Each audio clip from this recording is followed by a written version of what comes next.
I want to get into a little bit of the Stanley Cup Finals and the NBA Finals really quick. But here, I have a little bit of a grinds my gears section. You know what really grinds my gears?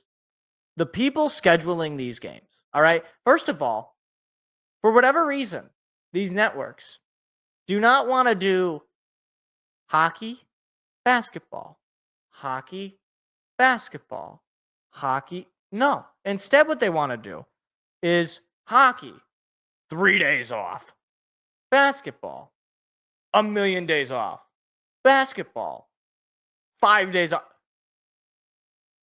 Who made this schedule? All right.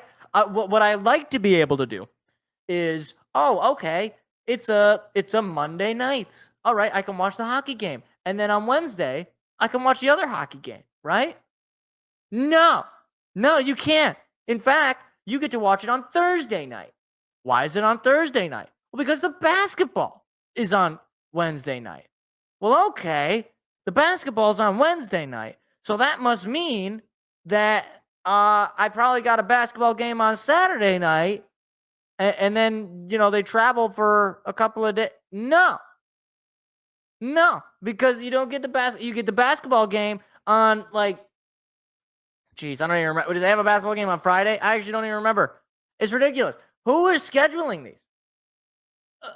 It's not like they're competing with anything.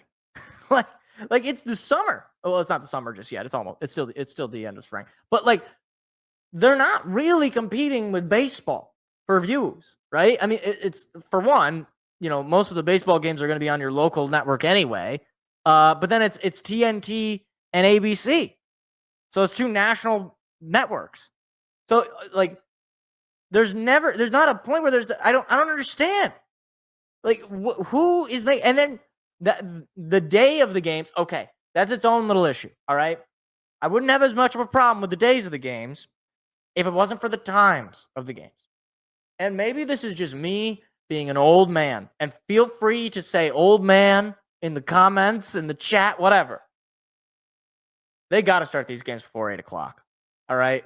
I'm sorry, all right? I'll watch a football game starting at 8 o'clock, and it's usually only a Lions game, and I'll watch that the whole way through. You cannot be putting games on at 8 o'clock at night on a Monday night. You can't do it. You can't. These games are going to be 3 hours long. I don't know if you're aware of this, but some of the people who watch these games have this thing in the morning. It's called work. And it's the only reason that they're able to pay for such services so as to watch the game.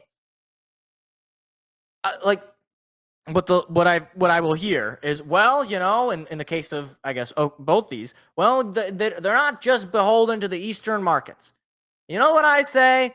Screw the other markets, because for one, the Eastern markets are still one of the markets involved here. Okay, Florida, last I checked, is Eastern time zone, and Indiana, last I checked, also Eastern time zone. So we can forget about that, okay?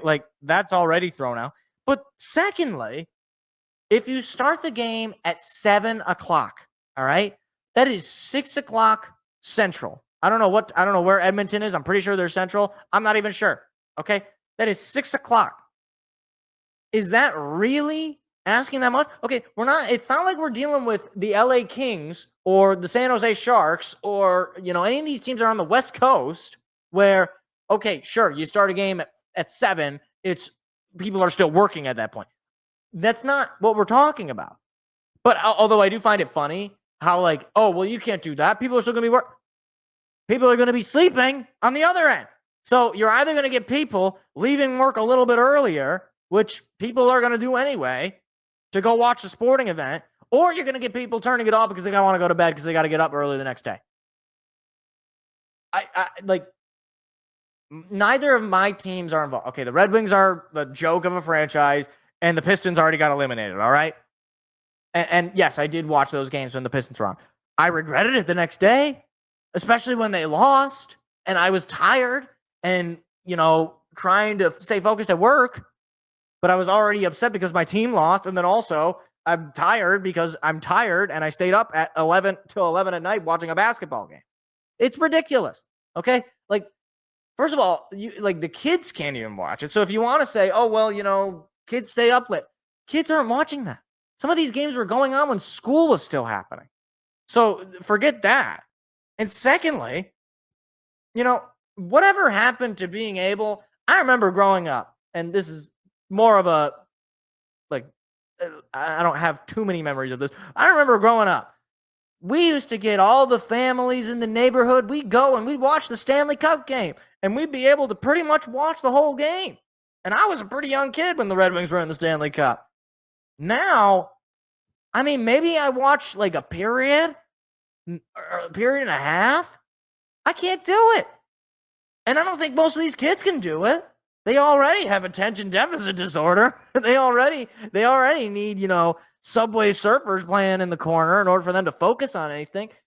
You start the games at 7 o'clock, and not this 7 p.m. is when the broadcast starts, and then the puck drops at 7:30. I mean, puck drop 7 p.m. sharp. You finish the game just at around 10 o'clock. Just the perfect time for people. They can go to bed right as the game is over. And if the game is pretty far from being over, okay, I can go to bed and it's like 9:30, 9:45.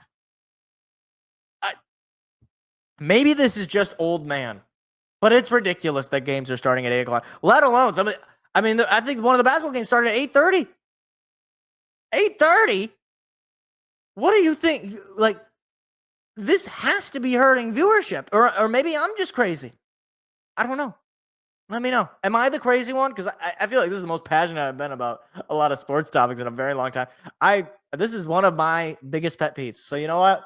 We made a segment out of that. I'm happy about that. Hey, YouTube, if you like clips like that, hit the like, hit the subscribe button. We've got live shows every Tuesday night. Hope to see you there.